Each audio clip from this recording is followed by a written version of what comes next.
Saudara, kita hidup pada akhir zaman. Kita perlu kuat dan teguh pada akhir zaman ini. Bagaimana kita harus hidup pada akhir-akhir zaman ini, akhir daripada akhir zaman ini, di mana dunia sudah dipenuhkan dengan dosa, penuh dengan stres, saudaraku, penuh dengan pertengkaran, penuh dengan kepalsuan. Kita banyak mendengar hal-hal tersebut di TV, di radio, di koran-koran, majalah-majalah, mass media, saudaraku. Kita bisa mengambil kesimpulan beritanya, berita yang negatif, yang menakutkan, yang suram, berita kejahatan, berita kekejaman, dan lain sebagainya, saudara. Bagaimanakah kita menanggapinya sebagai anak-anak Tuhan? Berita itu betul, saudaraku. Tidak 100%, barangkali 80%. Jadi kalau memang dia menceritakan mengenai pembunuhan, kekejaman, memang itu terjadi, saudaraku. Nah, apakah itu menakutkan kita, saudaraku? Saudara, sebagai anak-anak Tuhan, selain daripada memandang kepada segala perkara yang terjadi di dunia sekarang ini, segala kejahatan, ya, segala dosa yang bertambah-tambah, ya, kita juga harus memandang dengan iman. Kita perlu memandang kepada Tuhan kita yang besar, Tuhan Yesus yang hidup, ya, Tuhan Yesus yang mendengarkan doa kita dan menjawab doa kita. Kita perlu memandang kepadanya dan bersekutu erat dengan Dia pada akhir zaman ini. Kita perlu mematuhi Tuhan kita itu. Kita perlu mendengar suaranya, supaya kita jangan, ya, dikuasai oleh suara-suara dari dunia ini saja yang bisa membuat kita capek, lelah, khawatir, takut. Lalu kita mulai merasa, kalau keadaan sudah begini nggak mungkinlah kita mengerjakan pekerjaan Tuhan lagi. Itulah maksud si setan. Dalam beberapa minggu ini kita mendengarkan firman Tuhan bahwa setan memberikan kekhawatiran, ketakutan, kelelahan, pikiran-pikiran negatif kepada kita, supaya kita mulai menyerah. Nggak bisa lagi saya mengerjakan pekerjaan Tuhan, nggak bisa lagi aku melayani. Nah, itu pikiran daripada setan, strategi setan. Tapi saya juga sudah mengatakan kepada saudara bahwasanya setan tidak berhak atas pikiran saya, setan tidak berhak atas pikiran saudara. Bukan dia mengendalikan pikiran kita. Dia memang bisa menguasai pikiran kita sepanjang kita mengizinkannya. Kita terima buah pikirannya, kita terima suggestion-nya, sarannya, ya, kita terima sarannya, kita okekan, ya. Lalu saudaraku, dari situ dia bisa membuat kita khawatir, takut, tidak berani bergerak, tidak berani menginjil. Tapi kita harus melihat kepada besarnya Tuhan kita itu, hebatnya Tuhan kita itu, dekatnya itu kepada kita, setianya kepada kita. Dia tidak pernah meninggalkan kita, tidak pernah membiarkan kita. Kita harus memandang kepadanya. Semalam saudara kami mengadakan perjalanan untuk melihat, ya, pekerjaan Tuhan. Bagaimana kita harus mengerjakan pekerjaan Tuhan di daerah Langkat Ilir sana. Kami mengunjungi, ya, Tabat, Gebang, Tanjung Pura, Pangkalan Berandang. Dan sepanjang jalan, saudaraku, tidaklah seperti sepanjang jalan ke Danau Toba sana. Sepanjang jalan ke Danau Toba sana, saudaraku, saudara bisa menjumpai banyak gereja di kiri kanan jalan. Panjang jalan ke Berandang sana, saudara harus pasang mata baik-baik, baru nampak 1, 2. Jarang. Kalau kita melihat secara manusiawi, saudaraku, kita bisa merasa, waduh, bagaimana kami mengerjakan pekerjaan Tuhan di sini. Rasanya ini tidak mungkin. Tetapi tidak ada yang mustahil kepada Tuhan. Tuhan kita Tuhan yang besar. Apa yang mustahil kepada manusia tidak mustahil kepada Tuhan. Sepanjang Tuhan menyuruh kita ke sana, kita pasti maju ke sana dan kita pasti berhasil. Karena kita mengerjakan pekerjaan Tuhan bukan dengan kekuatan kita, tetapi dengan kuasa yang dikaruniakan Tuhan kepada kita. Amin, saudara. Dan kita boleh mengerjakannya dengan sukacita. Yang penting kita ini patuh. Patuh. Amin, saudara. Taat kepada Tuhan. Taat kepada Tuhan. Tidak mengikuti kehendak daging. Kehendak daging boleh berkata, nggak enak itu daerah sana itu. Ya, kurang di sana orang Kristennya itu. Kehendak daging boleh membuat kita takut. Tapi roh Tuhan bukanlah roh penakut. Amin, saudara. Nah, jadi kita lihat dari segi iman, segi firman Tuhan dengan memandang kepada kebesaran Tuhan. Kita lihat dari segi rohani. Kita percaya penuh bahwasanya bukan setan yang mengendalikan dunia ini. Amin. Ya, Tuhan Yesus yang mengendalikan dunia ini. Tuhan Yesus yang membangun sidangnya di dunia ini. Dan Tuhan Yesus berkata, pintu alam maut tidak bisa mengalahkannya. Kerajaan setan tidak bisa mengalahkannya. Jadi saya percaya penuh bahwasanya gereja pasti bangkit di akhir zaman. Bertambah jaya di akhir zaman. Bertambah besar. Bertambah suci. Ya, bertambah dewasa di akhir zaman ini. Bertambah-tambah mengerti, menyambut maksud dan menyambut kehendak Tuhan. Bertambah-tambah penuh dengan Roh Kudus di akhir zaman. Jika dia bertambah-tambah mampu mengerjakan pekerjaan Tuhan. Bertambah-tambah mengerti mengerjakan pekerjaan Tuhan. Akhir zaman ini. Itu berarti saudara dan saya harus bertumbuh. Amin, saudara. Nah, beberapa waktu yang lalu, saudaraku, saya menceritakan di sini, saudaraku, satu contoh dari dua orang yang sama-sama anak Tuhan yang sudah lahir baru, hidup di dunia pada akhir zaman. Kemudian keduanya dipanggil Tuhan. Ya, namanya yang saya ambil cerita ini dari buku Robert Liardon. Yang sudah tahu ceritanya biar saya ulangi, yaitu mengenai Jack Smith dan Joe Brown. Keduanya anak-anak Tuhan yang sudah selamat, hidup pada akhir zaman, menghadapi banyak tantangan-tantangan. Lalu keduanya dipanggil Tuhan. Dan laporan mereka berbeda. Mereka sampai di pintu sorga, jumpa dengan orang-orang suci Tuhan dari perjanjian lama, perjanjian baru. Abraham, Ishak, Yakub, Musa, ya, Daud, Elia, Elisa dan lain sebagainya. Kemudian Petrus, Yohanes, Matius, dan juga saudaraku Paulus, dan juga saudara siapa yang membawa Injil saudara ke tanah Batak sana, saudaraku? No Manson, saudaraku, saya yakin ada di sana. Martin Luther, saudara, ya, John Wesley dan lain sebagainya. Mereka bertanya bagaimana keadaan di dunia sekarang ini. Lalu Jack Smith ini menjawab, ngeri sekali keadaan di dunia. Dia katakan, penyakit bertambah-tambah hebat. Barangkali kalian nggak mengenal lagi penyakit yang ada sekarang ini. Sekarang ada namanya penyakit kanker tumor. Pada zaman kalian dulu nggak ada itu. Ada lagi yang paling hebat namanya AIDS. Ada lagi virus Ebola dan lain sebagainya, penyakit luar biasa. Pokoknya nggak bisa disembuhkan oleh manusia. Walaupun ilmu kedokteran sudah maju dengan pesat. Dan lagi dia katakan dosa bertambah-tambah. Manusia tidak mengenal kasih lagi.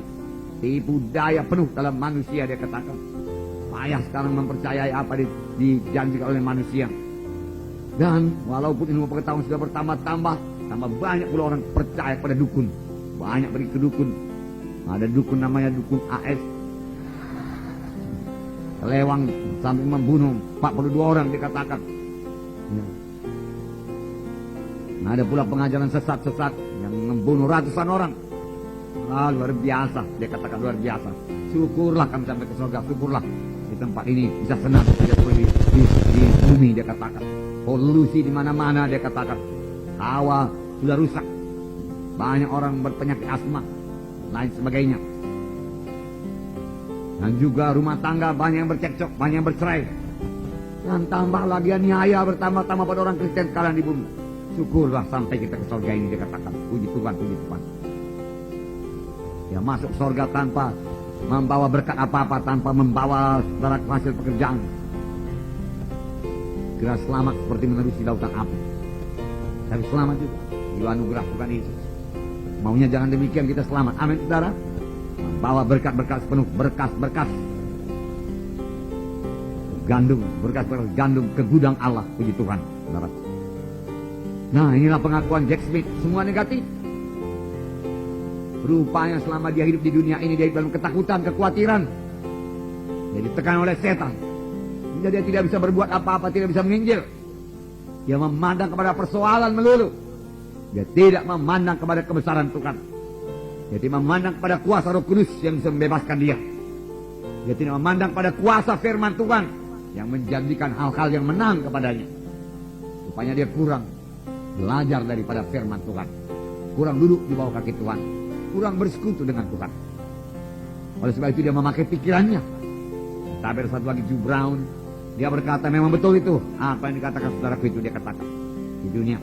Memang penyakit-penyakit boleh dibilang tambah hebat. Dosa pun bertambah-tambah. Dukun pun bertambah-tambah dia katakan. Narkotik di mana-mana dapat. Bertambah-tambah hebat lagi. Anak-anak muda dikuasai narkotik dia katakan. Ya, memang rumah tangga banyak yang berantakan. Tapi dia katakan. Ya, kuasa Tuhan juga luar biasa dinyatakan. Jiwa-jiwa diselamatkan secara luar biasa. Oh, dahulu barangkali no mention dia katakan kau no mention pergi ke tanah Batak. Barangkali satu hari kau cuma bisa jumpa satu keluarga. Sekarang satu hari kebaktian kakek ribuan orang selamat dia katakan. Terima sebagai Tuhan dan juru selamatnya. Mereka sungguh-sungguh mengikut Tuhan. Kami melihat kota-kota. Dahulunya tidak ada gereja, jadi banyak gereja di sana. Kami melihat gereja-gereja dibangun. Jiwa-jiwa berkorban luar biasa dia katakan. Dalam tiap-tiap kebaktian terjadi kesembuhan, terjadi mujizat Tuhan. Pokoknya Roh itu dicurahkan secara luar biasa. Aku bersuka cita dia katakan. Bersuka cita. Nah, aku mengambil bahagian dalam hal tersebut. Aku bisa melayani. Aku bisa meletakkan tangan. Kuasa dan tanda ajaib terjadi dia katakan. Jiwa-jiwa sembuh. Yang terikat. Bebas.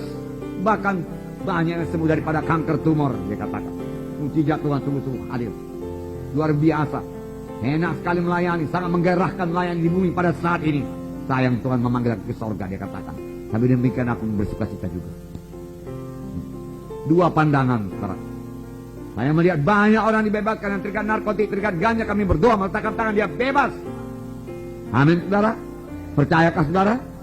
Ini semua bisa kita laksanakan juga dalam nama Yesus. Ya, itulah pelayanan kita saudaraku. Nah, Roh Kudus bekerja dengan kuat yang sedang kita. Roh Kudus yang menghidupkan firman Tuhan. Roh Kudus yang menerangkan firman Tuhan ini. Sehingga jiwa-jiwa mengerti siapa Yesus. Sangat kuat Roh Kudus bekerja sekarang. Sangat kuat.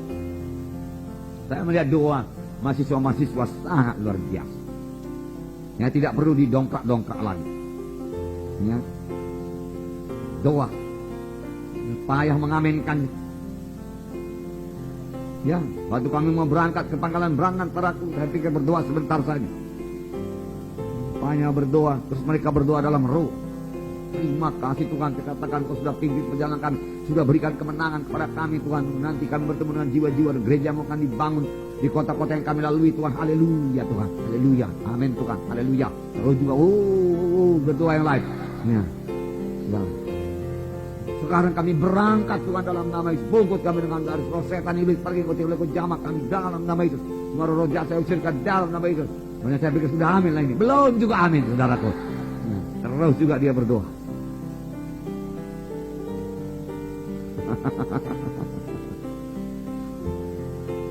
Roh Kudus saudara, amin saudara. Roh Kudus. Betapa sulitnya berdoa kalau tidak dipimpin Roh Kudus. Sulit. Mandat, macet banyak gitu sekarang. Haleluya.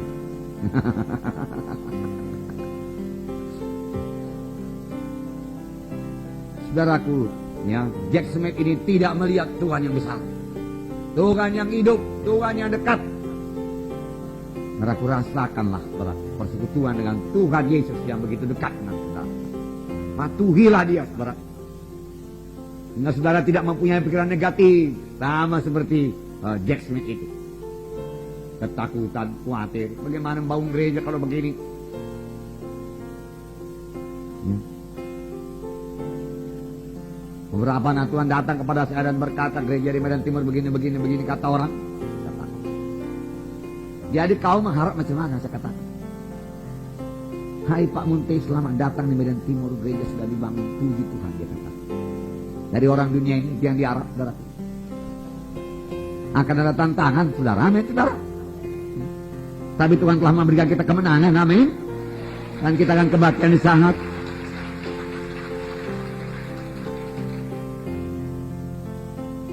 Tuhan kita Tuhan yang besar, gunung batu yang tidak bisa digoyahkan. Siapa yang bisa menggoyang Tuhan? Saudaraku, siapa?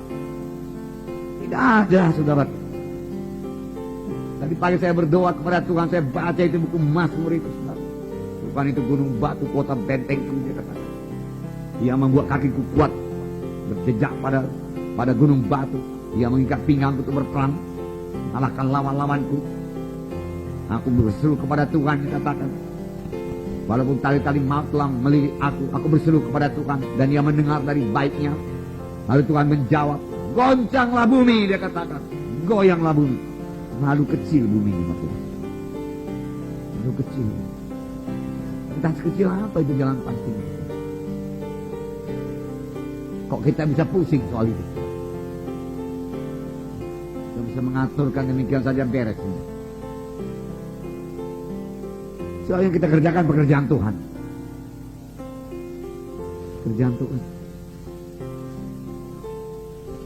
Nah, Morris Cerullo pernah berkata, don't look to the bigness of your problem, look to the bigness of your God. Beri tepuk tangan. Haleluya. Kapan problem, persoalan mulai datang, nampaknya hebat, nampaknya besar. Lihat Tuhan yang jauh lebih besar daripada persoalan saudara. Kapan orang-orang yang punya kuasa di dunia ini mereka mulai menghalangi pekerjaan Tuhan, pandang kepada Tuhan yang jauh lebih berkuasa daripadanya.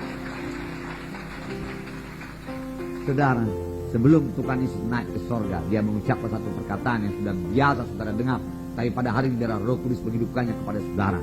Di mana Tuhan Yesus berkata, segala kuasa. Bukan sebahagian kuasa. Segala kuasa ada padaku, Tuhan Yesus berkata. Ada pada Tuhan kita Yesus Kristus, saudara. Segala kuasa. Dan itu diberikannya untuk gerejanya. Untuk kepentingan gerejanya. Gerejanya yang memandang kepadanya, yang beriman kepadanya. Tidak bisa dikalahkan. Luar biasa menjadi anak-anak Tuhan. Segala kuasa. Nah, ini yang tidak dilihat oleh contoh kita tadi. Siapa namanya? Jack Smith. Makanya dia khawatir. Dia melihat persoalan. Dia melihat orang dunia ini penuh dengan stres, frustrasi, penuh dengan kebingungan, gampang meledak. Wah, dia takut. Tidak jadi menginjil, tidak bergerak, menjadi orang Kristen yang pasif. Pada akhir zaman ini berarti kita harus menjadi orang Kristen yang bergerak, yang positif, yang agresif. Agresif bukan melawan manusia, agresif untuk melawan setan, mengerjakan pekerjaan Tuhan, mengabarkan Injil. Amin. Bukan tunggu di gereja, bergerak keluar gereja. Amin, saudara. Cari jiwa-jiwa.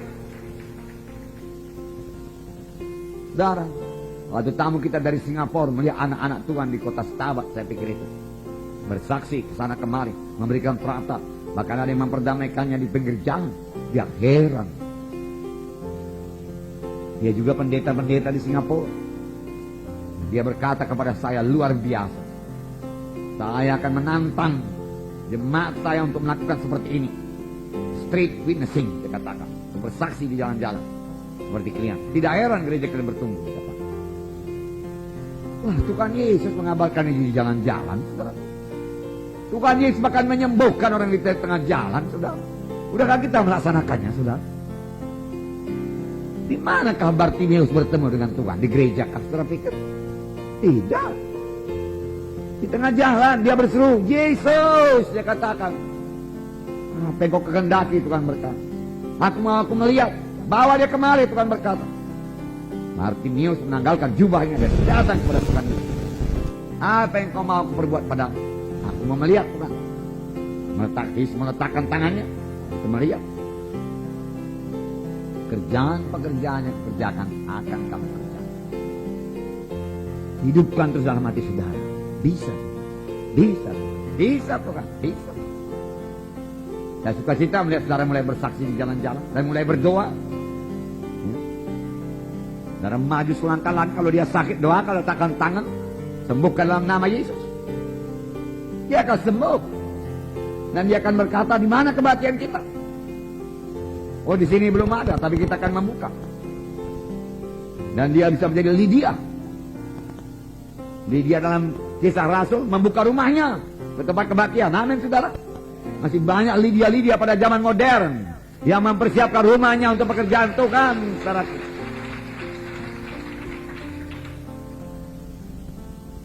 Permulaan saya menginjil itu terjadi. Saya menginjil itu berjalan tanah 1000. Hanya anak-anak yang hadir, kemudian hadir beberapa orang tua. Kemudian saya berdoa, Roh Kudus bekerja, saudaraku. Dan seorang orang tua, kaum bapak memanggil saya ke rumahnya. Kemudian saya berdoa buat anaknya yang sakit asma lah, sakit rematik lah, saudaraku. Anaknya dibungkus seluruh badannya, diperban seluruh badannya. Anak gadis, saudaraku. Saya pikir kerasukan juga dia, saudara. Saya letakkan tangan dalam nama Yesus.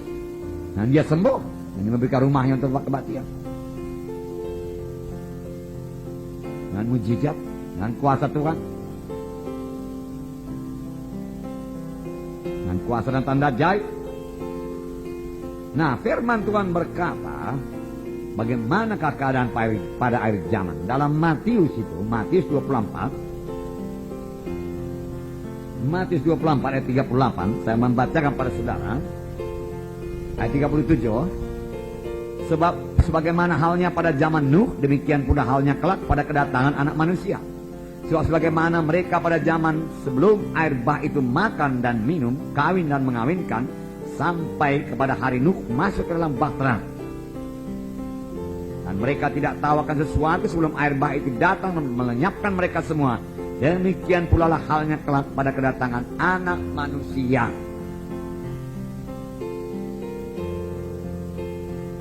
Tadi siang kami menjemput tamu kita, saudaraku, bicara pada kaum bapak tadi, P.G. John, dan kami bawa dia makan siang di satu restoran. Dan rupanya banyak orang makan di restoran itu, hampir tiap-tiap kursi penuh. Wah, di restoran laku sekali, dia katakan. Tidak heran saya katakan, pada hari zaman orang makanan ini. Tidak, tapi firman Tuhan juga berkata, kawin dan mengawinkan, dia katakan. Maunya kita sewa itu toko di muka sana, dia katakan. Kita bikin di situ lembaga perkawinan, dia katakan. Habis dari sini mereka dikawinkan di sana, dia katakan. Itu nggak bisa, saya katakan. Gereja. Oh, di Amerika ada begitu, dia katakan. Gampang sekali, dia katakan, untuk mendapat surat kawin. Tapi gampang juga mengambil surat cerai, dia katakan. Sama seperti mengambil tisu ini, dia katakan. Tisu. Itulah artinya kawin mengawinkan. Pada akhir zaman. Ini sudah kejadian, saudara. Ini akhir zaman. Kalau kita mau mengerjakan pekerjaan Tuhan, ya kita kerjakan dengan cepat. Seperti pada zaman Nuh, demikianlah keadaan pada kedatangan anak manusia. Mereka tidak tahu sesuatu, banyak yang tidak peduli lagi keselamatan jiwanya. Dan tiba-tiba Tuhan akan datang. Saudara melihat keliling juga, saudara mengetahui bahwasanya ini adalah akhir zaman. Bagaimanakah keadaan pada zaman Nuh?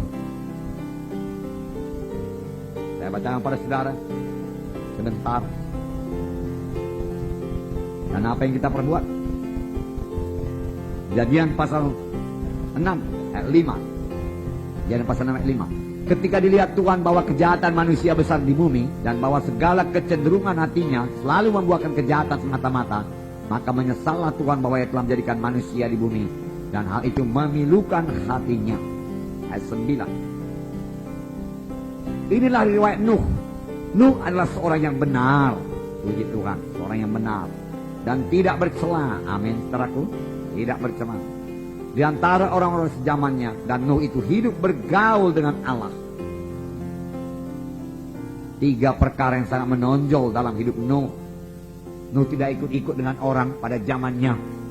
Nuh orang yang benar. Ini juga perlu kita tiru, teladani pada akhir zaman ini. Hidup benar. Kita bisa hidup benar. Tuhan telah memberikan kepada kita kuasa untuk mengalahkan dosa. Itulah kuasa Roh Kudus.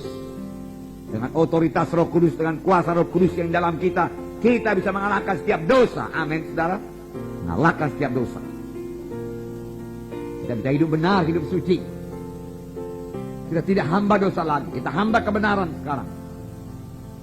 Tuhan membayar mahal buat itu, supaya kita bebas daripada kuasa dosa. Kita bukan hamba dosa. Dan tidak bercelah. Luar biasa hidup tidak bercelah. Hampir-hampir seperti Yesus. Tidak bercelah. Tapi saya percaya ini bisa jadi semua karena dikatakan di sini Nuh itu hidup bergaul dengan Tuhan. Hidup bersekutu dengan Tuhan. Hidup sebagai carang pada batang anggur, bergaul dengan Tuhan, berkata-kata dengan Tuhan, mendengar suara Tuhan, mematuhi suara Tuhan,